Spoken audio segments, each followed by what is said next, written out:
Israel പ്രധാനമന്ത്രി Benjamin Netanyahu India തങ്ങളെ ഭ്രാന്തമായി സ്നേഹിക്കുന്നു, ഇന്ത്യയുടെ വല്ലാത്ത ഒരു പിന്തുണയാണ് തങ്ങൾക്ക് ഇത്രയും കാലമായി കിട്ടിക്കൊണ്ടിരുന്നത്, ഇനിയും അത് പ്രതീക്ഷിക്കുന്നു എന്ന തരത്തിൽ ഇന്ത്യയും പ്രധാനമന്ത്രി നരേന്ദ്രമോദിയും അഭിനന്ദിച്ചുകൊണ്ട് ഒരു പ്രസംഗം നടത്തിയത്, ഒരു പ്രസ്താവന നടത്തിയത് മാധ്യമങ്ങളിലൊക്കെ വലിയ ചർച്ചയായിരുന്നു. ആഗോള മാധ്യമങ്ങൾ ഈ വിഷയത്തിൽ വലിയ ചർച്ചയാണ് ഇപ്പോഴും നടത്തിക്കൊണ്ടിരിക്കുന്നത്.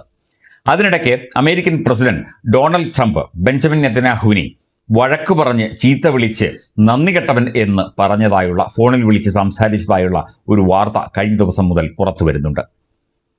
പല പല വിഷയങ്ങളിൽ ഇസ്രായേലും അമേരിക്കയും തമ്മിൽ പ്രശ്നങ്ങളുമുണ്ട്, എന്നാൽ സൗഹൃദവുമുണ്ട്. ട്രംപും നെതന്യാഹുവും ഒക്കെ തന്നെ ഏതാണ്ട് ഒരേ രീതിയിൽ ചിന്തിക്കുന്നവരാണ് എന്നാണ് ആഗോള മാധ്യമങ്ങൾ വിലയിരുത്തിയിരിക്കുന്നത്. നയതന്ത്ര മേഖലയിലും പ്രതിരോധ മേഖലയിലും ഒക്കെ തന്നെ പരസ്പരം സഹകരണമുണ്ട്. പക്ഷേ ബെഞ്ചമിൻ നെതന്യാഹുവിന്റെ ചില പ്രവർത്തികൾ ഡൊണാൾഡ് ട്രംപിനെ വല്ലാതെ ചൊടിപ്പിച്ചിരിക്കുന്നു എന്ന സൂചനയും പുറത്തു വരുന്നുണ്ട്. ലെബനനിലെ സൈനിക നടപടികളുടെ പേരിലാണ് American president Donald Trump Israel പ്രധാനമന്ത്രി ബെഞ്ചമിൻ നെതന്യാഹുവിനോട് രോഷാകുലനായി പ്രതികരിച്ചത് എന്ന വാർത്തയാണ് ഇന്നലെ പുറത്തു വന്നത്.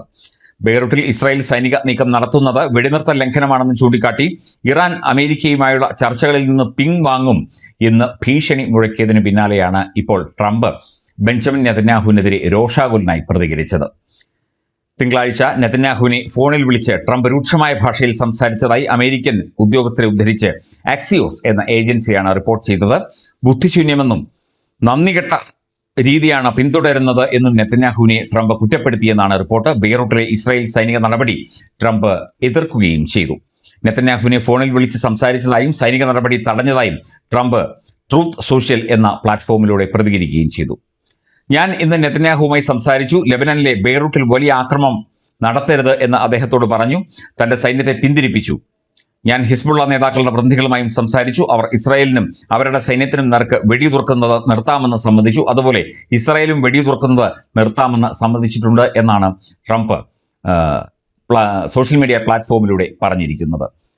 നന്ദി കെട്ടവനെന്നും വിവരമില്ലാത്തവനെന്നും വിളിച്ചു എന്നുള്ള ചില റിപ്പോർട്ടുകളാണ് ആദ്യം വന്നത്. പിന്നീട് അദ്ദേഹം സംസാരിച്ചു എന്ന് മാത്രമേ അദ്ദേഹം പ്രതികരിച്ചുള്ളൂ. ഇത്തരത്തിൽ നന്ദി കെട്ടവനെന്നും വിളിച്ചതായിട്ടുള്ള വാർത്തകൾ പിന്നീട് സ്ഥിരീകരിച്ചില്ല.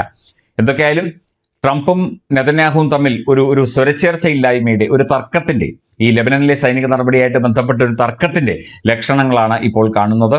ഇത് ഇപ്പോൾ BBC അടക്കമുള്ള മാധ്യമങ്ങളിൽ ചർച്ചയായിട്ടുണ്ട്. CNN ചർച്ച ചെയ്യുന്നുണ്ട്. ട്രംപിന്റെ നീക്കങ്ങൾ പലപ്പോഴും നെതന്യാഹുവും എതിർത്തിട്ടുണ്ട്, നേരെ തിരിച്ചു. ഇന്ത്യ ഈ രീതിയിൽ പ്രതികരിച്ചിട്ടില്ല. ഈ വിഷയത്തിലൊന്നും തന്നെ എങ്ങനെ പ്രതികരിക്കും എന്നതിനെക്കുറിച്ച് നമുക്കിപ്പോൾ ഒരു ബോധ്യമില്ല. കേന്ദ്ര വിദേശകാര്യമന്ത്രി S ജയശങ്കർ ഈ വിഷയം അദ്ദേഹത്തോട് ചോദിച്ചപ്പോൾ അദ്ദേഹം പിന്നീട് പ്രതികരിക്കാം എന്ന ഒരു കാര്യമാണ് മാധ്യമങ്ങളോട് പറഞ്ഞത്.